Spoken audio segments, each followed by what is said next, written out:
Hey guys, welcome back to Boxwood Avenue. If this is your first time here, my name is Chloe. I write the blog Boxwood Avenue. I share everyday tips for simple living. I've got interior design inspiration, lots of easy and delicious recipes, and homesteading tips and tricks. You can visit me at boxwoodavenue.com and follow along on Instagram, Pinterest, and YouTube. Today I'm decorating my Christmas tree.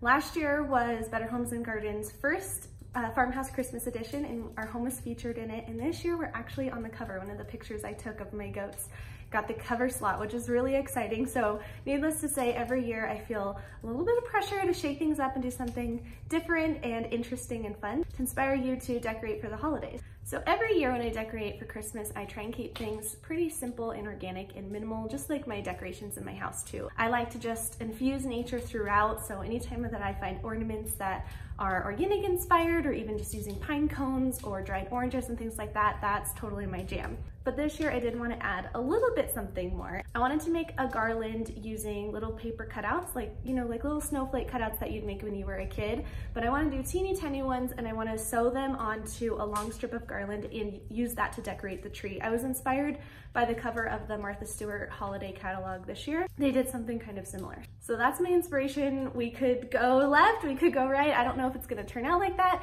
but I wanted to take you along for the ride. So we just brought our tree in. We went and cut it down earlier. It's a little noble fir. It's so cute. I put it in this metal vintage bucket. I have these old blue and white ginger jars, and that's what I used to hold it up. A Christmas tree stand wouldn't fit inside. And then I have this cute little star that I got from McGee & Co. This is the bare naked tree. I'm gonna go make my garland, and I will show you how I'm gonna do that. I'm keeping it real here. I used the wrong setting on the first one. And now this has been going for, I started at 9, it's about 11 o'clock right now. 2 hours, I've got about 12 snowflakes done. So this tutorial is going really well.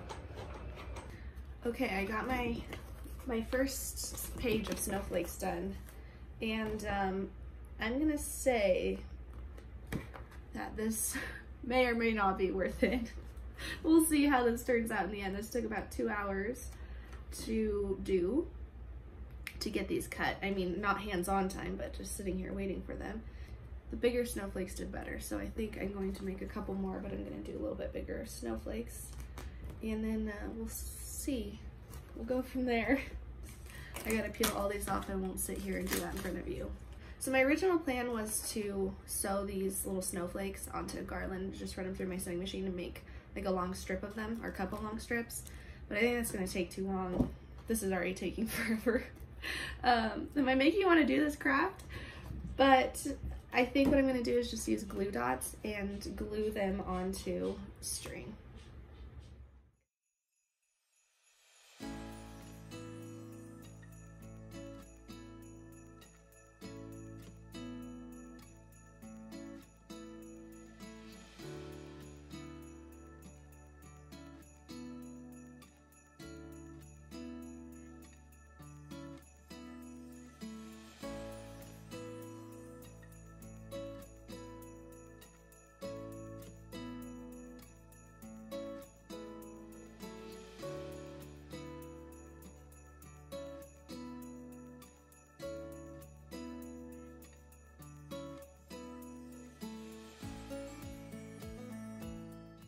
So I stayed up late last night and I finished decorating the Christmas tree, and I love the way it turned out.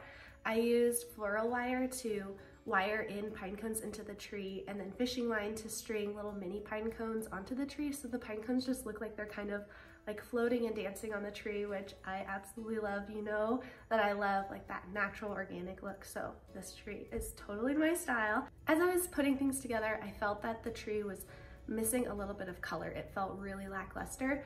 So I had this old wreath that's kind of dilapidated. Actually, it's the wreath that is on the cover of the Better Homes and Gardens Farmhouse Christmas. The goats got to it. So some of the berries and the leaves are missing, so I couldn't really use it anymore. And so I just pulled off some of the red faux berries from it and like popped them into the tree. And the way that I placed them, I wanted them to like, I'm dancing. I wanted them to have some life to them. So I placed them up rather than directly in, and I love the life that it gave to the tree, so I think that turned out really nice. The snowflakes took me quite a long time, so I'm not sure if I'm going to tell you if they were worth it or not. Would I do it again? Probably not. I just used some thread that I had and I strung the snowflakes onto the thread and just draped them along the tree. So it kind of looks as if the snowflakes just fell onto the tree, and I think it turned out really pretty. Every year I make free printable gift tags for the holidays. I've got this year's done and linked here, so you can click the link below and check those out. You can download them for free for your holiday gifts. And then I've also got some gift labels too for the potpourri, for the marshmallows. So if you want to make some handmade gifts or Christmas treats, there's still a little bit of time left. You can go ahead and click the links below. I hope that this inspired you, and I hope that you had fun decorating my Christmas tree with me. I know I had a lot of fun sharing this whole process with you. If this is your first time here, I hope that you'll subscribe before you go. And don't forget, you can always visit me at boxwoodavenue.com.